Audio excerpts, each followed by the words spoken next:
Hello friend, तो स्वागत करता हूं फिर से अपने एक नए टॉपिक को लेकर जिसका नाम होगा हैलिटोसिस। हैलिटोसिस का हमने रील्स बनाकर अपलोड किया था। हैलिटोसिस का मतलब होता है मुंह से स्मेल आना या मुंह से बदबू आना। तो हमने रील्स बना के अपलोड किया था, आप लोगों ने देखा होगा, लेकिन शॉर्ट था। तो आज मैं थोड़ा सा उसके कॉज, ड्रग्स क्या लेना है क्या नहीं लेना है, किन दवाओं की वजह से, किन कारण की वजह से हैलिटोसिस यानी मुंह से बदबू आता है, तो आप लोग जाने कि ऐसा क्यों होता है। ठीक है, तो हैलिटोसिस का मतलब होता है मुंह से बदबू आना, मुंह से बदबू आना। ठीक है, तो हम लोग शुरू करते हैं। इसका कॉज यानी कारण क्या होता है, मुंह से बदबू क्यों आता है, तो कॉज के बारे में देखें। पुअर ओरल हाइजीन यानी मुंह की साफ सफाई अच्छे से नहीं हो पाती है, गंदगी अंदर जमा हो जाती है, खाने के जो पार्टिकल्स होते हैं वो जमा हो जाते हैं मुंह के अंदर, दांतों के अंदर, जो कि बाद में सड़न होता है और स्मेल आने लगता है। ठीक है, गंदगी हो जाती है, तो पुअर ओरल हाइजीन हो गया। जो दूसरा नंबर हो गया, स्टेग्नेशन ऑफ सलाइवा यानी जो थूक बनता है उसका स्थिरता हो जाता है, यानी थूक नहीं बन पाता है तो मुंह ड्राई हो जाता है, जिसकी वजह से मुंह से बदबू आने लगती है। तो स्टैग्नेशन ऑफ सलाइवा, ये हो गया नंबर 2।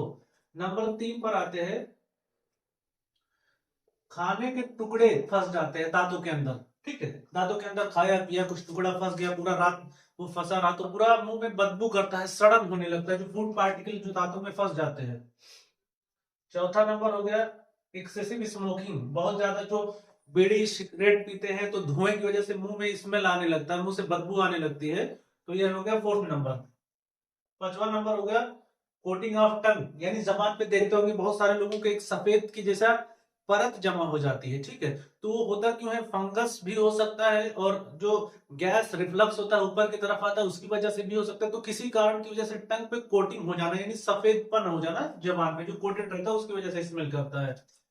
जो 6 नंबर हो गया वो हो गया डायबिटीज मेलाइटस। जब शुगर 500 550 से ऊपर चले जाता है तो डायबिटिक कीटो एसिडोसिस होने लगता है, जिसकी वजह से मुंह से स्मेल आने लगता है। 7वां नंबर यूरेमिया, ब्लड में यूरिया की मात्रा बढ़ जाना, खून में यूरिया की मात्रा बढ़ जाना, तो भी स्मेल आने लगता है।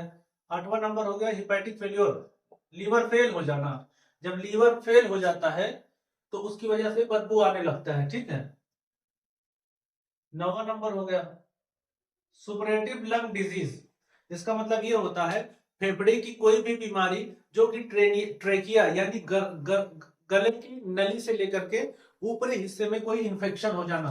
ठीक है, लंग डिजीज किसी तरीके का, अपर ऊपर के साइड में, ये हो गया ट्रेकिया, ये हो गया लंग्स, ये ऊपर साइड में कहीं यहां से यहां तक बीच में जो भी अपर रिस्पायरेटरी, जिसको अपर रिस्पायरेटरी बोलते हैं, अपर रिस्पायरेटरी में किसी तरीके का डिजीज हो जाना, इंफेक्शन हो जाना, उसकी वजह से भी स्मेल आने लगता है। 10 नंबर हो गया क्रॉनिक साइनोसाइटिस, यानी साइनस हो जाना, साइनोसाइटिस हो जाना, साइनस में इन्फ्लामेशन हो जाना, काफी लंबे समय तक जब साइनोसाइटिस होता है तो भी स्मेल आने लगता है मुंह से। ईसोफेगस, ईसोफेगियल डायवर्टिकुलम, 11वां नंबर। अब सोचते होंगे ईसोफेगियल डायवर्टिकुलम क्या होता है, ये हो गया ईसोफेगस, खाने की नली। अब इसमें जो होता है, ये ईसोफेगस में से पाउच की नुमा बन जाता है, पाउच, जिसमें खाना इकट्ठा होने लग जाता है या फूड पार्टिकल आके जमा होगा, ये सड़न होता है तो स्मेल आता है, तो इसको इसोफेगल डायवर्टिकुलम बोलते हैं। 12वां नंबर हो गया एक्लेशिया कार्डिया। अब डायवर्टिकुलम और एक्लेशिया कार्डिया में फर्क क्या है, डायवर्टिकुलम में पाउच बन जाता है, एक्लेशिया कार्डिया में जैसे इसोफेगस हो गया तो ये लूज हो जाता है एकदम से, इसोफेगस पाउच, ऐसा पाउच नहीं बनेगा बल्कि ये ऐसा लूज हो जाता है ये वॉल, तो इसको बोलते हैं एक्लेशिया कार्डिया, तो इसकी वजह से भी स्मेल आता है। ठीक है, 13 नंबर हो गया टॉन्सिलाइटिस, किसी तरीके से ओरल कैविटी में या गले के अंदर कोई इंफेक्शन हो जाना, तो उसकी वजह से भी जो है लोकल इंफेक्शन होने की वजह से भी ऐसा तकलीफ होने लगता है। पेरियोडोंटल डिजीज, दांत की कोई बीमारी हो गया, दांत के चारों तरफ जो गम्स है उसमें किसी तरीके का इंफेक्शन हो गया डेंटल का, उसकी वजह से भी होता है। जिंजिवाइटिस, गम्स में इन्फ्लामेशन हो जाना, यानी मसूड़े, जो मसूड़े होते हैं उसमें इन्फ्लामेशन हो जाता है, सूजन हो जाता है, इन्फेक्शन की वजह से सूजन हो जाता है, उसकी वजह से भी मुंह में बदबू आने लगता है। पायोरिया, पायोरिया तो बहुत कॉमन है लोगों में, मुंह से बदबू आना, तो मोस्टली लोग समझते हैं कि पायोरिया है, लेकिन ऐसा नहीं है, लेकिन पायोरिया भी होता है जो कि मुंह का इन्फेक्शन होता है। ठीक है, ये गम्स का इन्फेक्शन होता है। ओरल एब्सेस, किसी तरीके का माउथ के अंदर किसी तरीके का एब्सेस हो जाना, उसकी वजह से भी होता है। एट्रोफिक राइनाइटिस, ठीक है, इसकी वजह से भी नेजल नेजल जो नाक का जो अंदर का जो लेयर है उसमें किसी तरीके का इन्फ्लामेशन हो जाना, उसकी वजह से भी ऐसा होता है। ठीक है, तो हमको कौन कौन सी दवाएं नहीं लेनी है, कुछ दवाओं की वजह से भी मुंह में बदबू आने लगता है। जैसे फॉर एग्जांपल ड्राई माउथ होता है, किस दवाओं को लेने की, एंटीहिस्टामिन, जैसे सेट्रिजिन हो गया, ल्यूरोसेट्रिजिन हो गया, जो भी एंटीहिस्टामिन दवा है उसकी वजह से मुंह ड्राई होने लगता है, जिसकी वजह से सलाइवा कम बनता है तो मुंह सूखता है तो स्मेल करता है। डाईयूरेटिक दवा, ऐसी दवाएं जिससे पेशाब बार बार होती है, जैसे लाइसिक्स हो गया, ठीक है, डाइटोर हो गया, क्लोरथैलिडोन हो गया, हाइड्रोक्लोरोथायजाइड हो गया, ठीक है, तो ऐसी दवाओं से भी होता है, जो भी ऐसी दवाएं जो बार बार पेशाब लाती है उसकी वजह से भी मुंह सूखा हो जाता है। ठीक है, एट्रोपिन हो गया, और सिडेटिव कोई दवा हो गया बेंजोडाइजेपिन ग्रुप की, जैसे क्लोनाजिपाम, मिटिजोलाम, ऐसी दवाओं से भी जो है मुंह सूखने लगता है, और सूखने की वजह से भी मुंह से स्मेल आने लगती है, तो ये दवाएं होगी।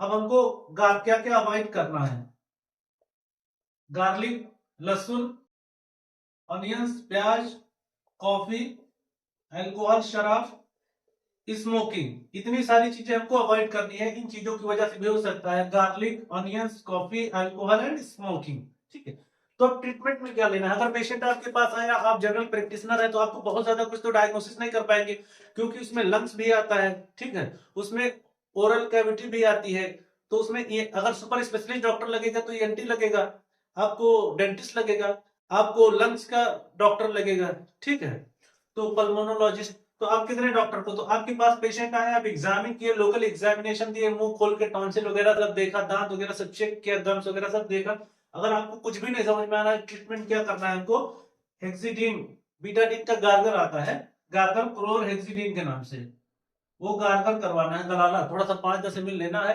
सुबह ब्रश करना है, ब्रश करने के बाद मुंह में लेके राइट लेफ्ट करके गार्गल करना है, ठीक है। ये अगर ऐसा नहीं करना है, ये 5 ml लेना है, मुंह में राइट लेफ्ट लेफ्ट राइट करके गार्गल करना है, ठीक है, ये हो गया क्लोरहेक्सिडीन, गार्गल करना है क्लोरहेक्सिडीन।